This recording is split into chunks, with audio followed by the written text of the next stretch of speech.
Hello, how is everyone? I've missed you so much. I know that this has probably been our longest time apart, so I'm glad that our break is over. We're back on and back on strong. We're going to be listening to some Pink Floyd, The Division Bell, just side one. If you are new here, the way that we take in Pink Floyd is we'll listen to the entire album, or in this case, the entire side, all the way through one time. No breaks, no commentary, no interruptions, just all the way through. Then, we'll pause for a reflection, and then we'll go back in and try to dissect it if anything specifically stands out. So our lineup for the Division Bell side one is Cluster 1.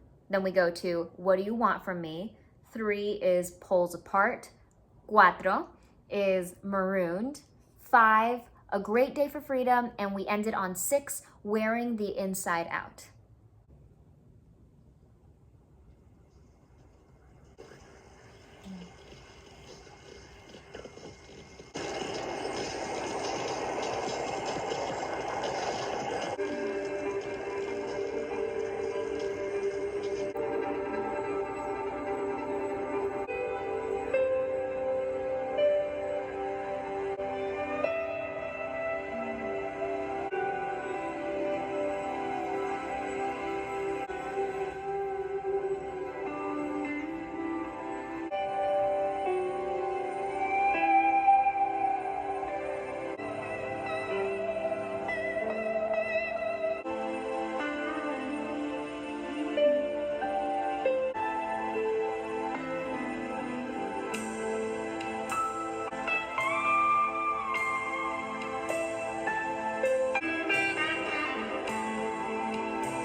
That was a heck of a side one. So many sounds and little motifs to reminisce on. I feel like this was so Pink Floydian of them, especially that ending right there with the heartbeat. Of course, there was more to it than just that, but that was just the final bites. Just such elaborate instrumentation, so beautiful. So many more instrumental moments than with many other bands. Perhaps most other bands. I feel like Pink Floyd definitely has this emphasis and reliance on the instruments to carry out the story. Of course, they're great lyrically, and the voices, the tones, so beautiful, amazing. There's something so soothing and relaxing about the high intensity, which you would think that that's kind of an oxymoron sentence, like that just completely contradicts itself. But with Pink Floyd, they make it possible and they make it happen. It's just, you get it. When you listen to them, you're like, oh yeah, that's like a controlled chaos. They start off the side very powerfully with track number 1, Cluster 1, and this one's an instrumental. That little silent intro was also a familiar element to me right away. I remembered the feeling of not being sure if I played the song or not, and then I remembered, oh yeah, it's Pink Floyd that we're listening to. The gradual increase.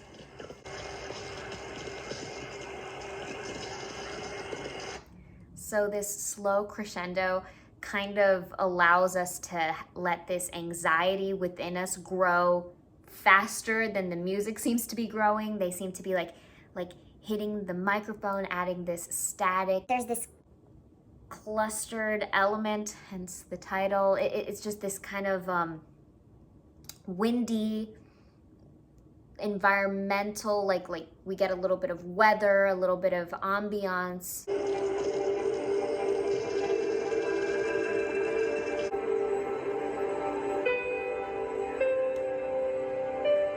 And they kind of guide our anxiety. They give us a sense of direction with the increasing of the pitches. And then finally, when the piano is introduced, I feel like I can at least finally take a little bit of a break. Like that's when I know, okay, this panic attack is gonna fix itself.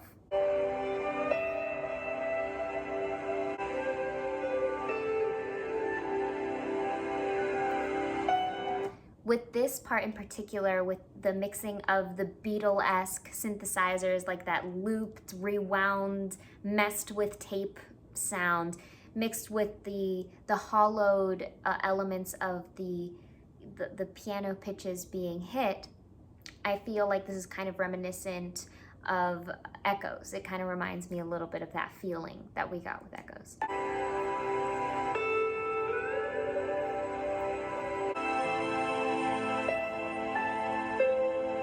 And if you can hear that overtone going above everything, there's this super, super fine line, silver high pitch that just gleams over everything. It's faint yet powerful, like a butterfly.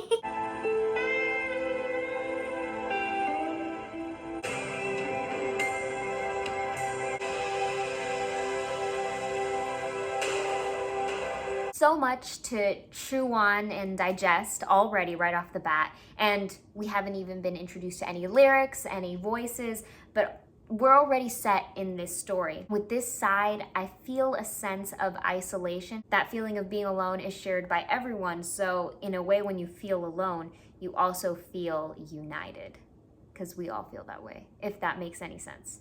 And I don't even know if that's what they're trying to convey, but that's kind of how I feel.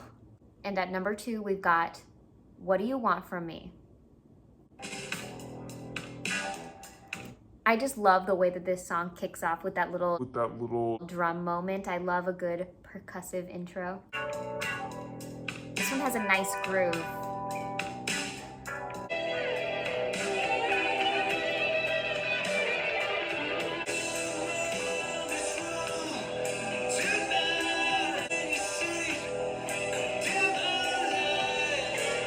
The way his vocal just blasts in so strong, there's this power behind it. So this relaxing nature isn't coming from the vocal. The relaxing nature that's present in the song is largely due to the percussion and the way that it kind of communicates with the guitar.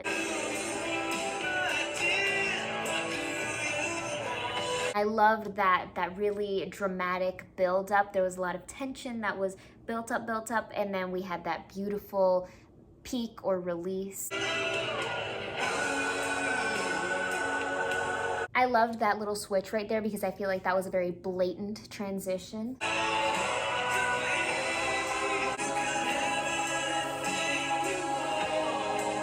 I melt for a beautifully executed harmony. That was just Velvety chocolate.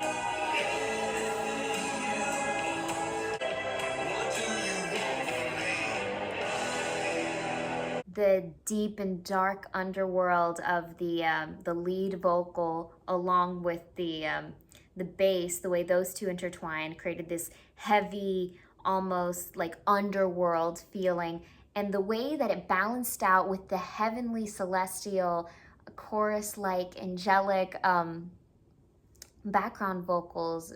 That was so beautiful, the way it intertwined, and there was a lot of other elements that were very bright.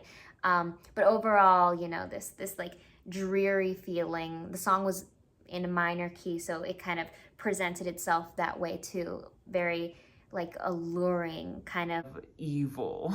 Moving right along to number 3, we've got Poles Apart.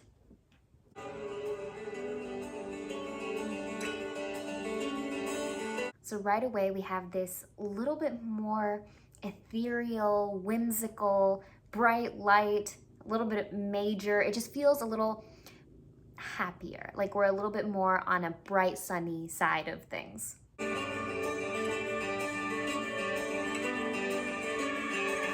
And we got yet another Pink Floydian element shining through, a beautiful organ.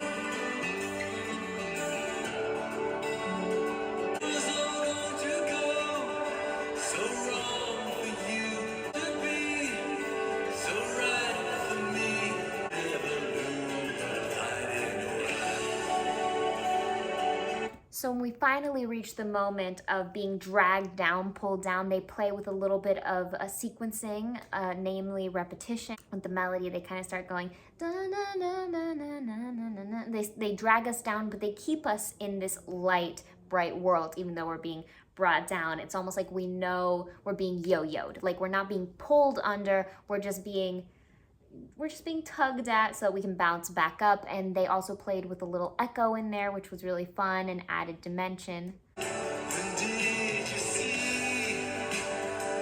The way that percussion just kicks in there and it adds this spice, it's just so good.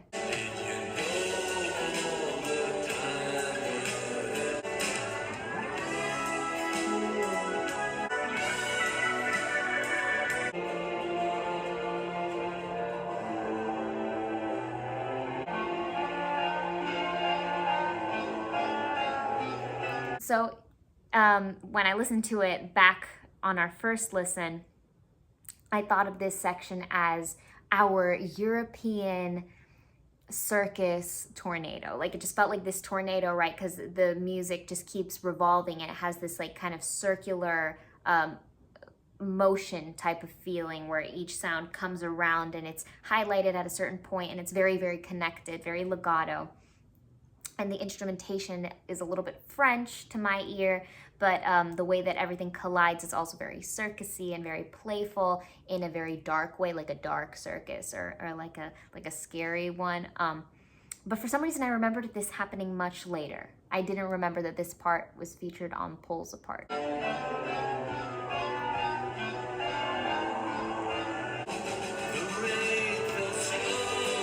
That drum picks us back up and it lets us off as if nothing ever happened, which I really enjoy a transition like that. But I think what highlighted that part and made it so special and different from the rest of the song was because the tempo changed, and within it the tempo was played with and there was a lot of rubato where it wasn't like a steady pace at times. It was just kind of manipulated and warped, and then we're set back on our way as if nothing ever happened.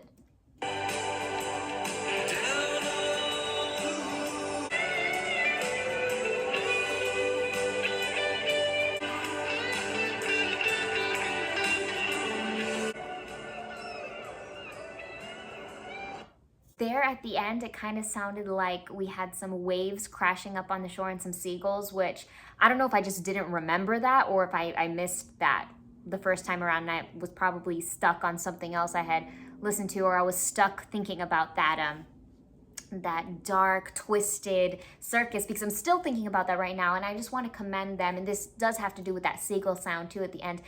I think it's just so daring what they do with non-musical instruments and how they conform them into the music and make them musical, the way that they incorporate it in. So it's just so well done. And I know it's done by so many different groups, but Pink Floyd has a very special touch where when you hear it, you know it's them immediately. The way that they craft it is very specific and very beautiful. Para hoy, nuestro número 4 es un instrumental y es Marooned.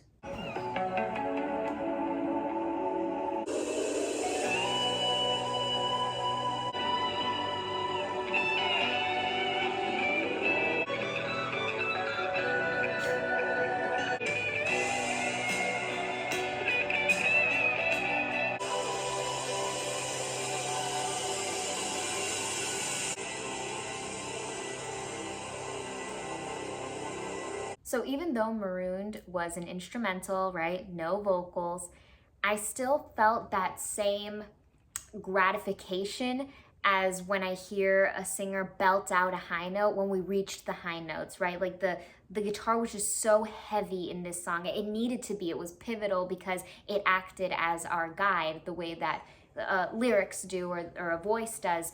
Our voice for this song was the guitar. But then I feel like songs like this also highlight how special the piano is, how it's able to harmonize with itself, the way that, you know, within itself we can hit two completely contrasting pitches and it can carry out a tune, or it can mess with the tune that's already been brought forth, and it can create this compound sound that's really remarkable. It creates this explosion, and that's what I think Marooned is. Marooned is an explosion of song.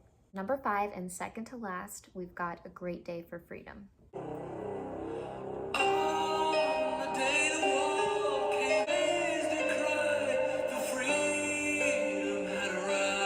Are you guys familiar with, I believe the band is called Cutting Crew or something similar to that, I think.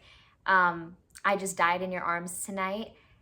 For some reason, there's this emotion that's being evoked that's very similar. The feeling reminds me of I Just Died in Your Arms Tonight, especially the intro.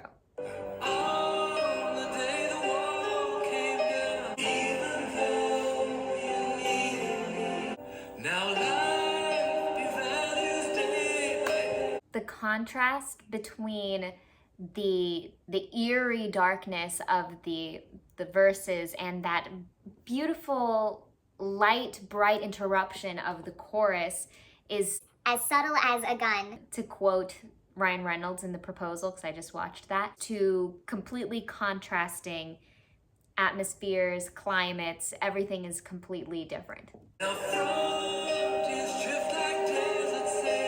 I love that little run that he delivers there. Like desert sands.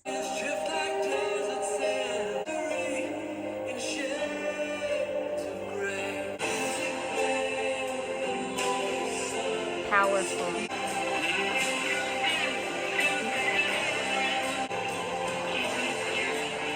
Chilling, spine-tingling. That entire last leg of the song is like a masterclass on how to just gorgeously execute a breakaway solo run that just drives it home. Wrapping up side 1, we've got Wearing the Inside Out.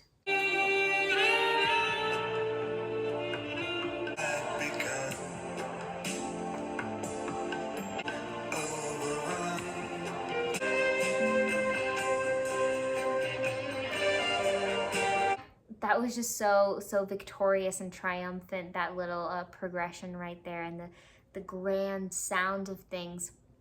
Because overall the song is very tropical and relaxing feeling, like the percussive elements just sit right in that pocket, allowing you to easily follow along with this. I'm wearing the inside out. Yes.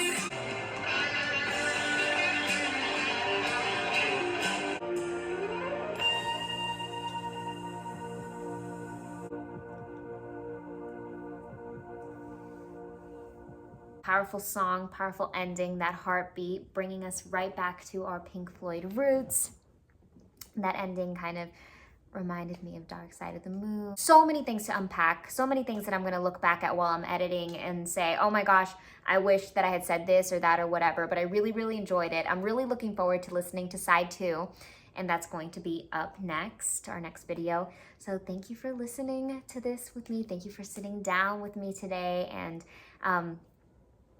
I guess welcoming me back if you watched and are watching all the way through to here. I needed to take that break to get things accomplished. And I know I still have a lot of things that I need to keep sorting out and keep fixing, you know, and in no way, shape, or form has anything let up or become easier or anything at all.